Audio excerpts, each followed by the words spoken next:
સુરત ગ્રામ્યમાં નકલી ઘીની ફેક્ટરીનો પર્દાફાશ થયો। કામરેજના નવાગામ ઉદ્યોગનગર વિસ્તારમાં દરોડા।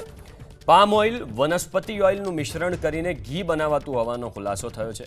ડબ્બા પેકિંગ કરી ગાયના શુદ્ધ ઘીના નામે વેચાણ કરાતું હોવાનો ખુલાસો થયો। પોલીસે સ્થળ પરથી 3 લાખથી વધુનો મુદ્દામાલ કબજે કર્યો છે।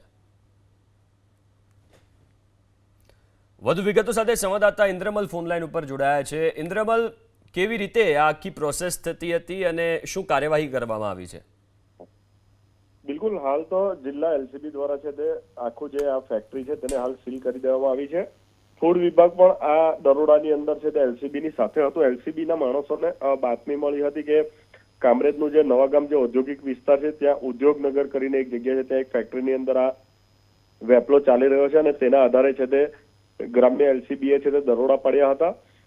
જે વનસ્પતિ ઓઇલ અને જે પામ ઓઇલ છે તેનું મિશ્રણ કરી અંદર અન્ય જે વસ્તુઓ છે તેનું મિશ્રણ કરી અને ત્યારબાદ છે તે આ શંકાસ્પદ ઘી છે તે બનાવવામાં આવતું હતું અને ત્યારબાદ એના છે તે અલગ અલગ સાઇઝના ડબ્બાઓમાં પેકિંગ કરી 15 કિલોના 1 કિલોના 500 ગ્રામના અને તેનું વેચાણ કરવામાં આવતું હોવાનું પણ હાલ છે તે સામે આવ્યું છે।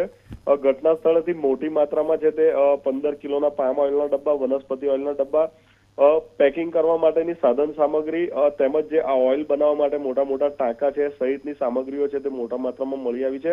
અને જે આ વેપલો ચલાવતો હતો જે યુવક, તે કિરણ નામનો યુવક છે તે સુરતનો હોવાનું પણ હાલ સામે આવ્યું છે।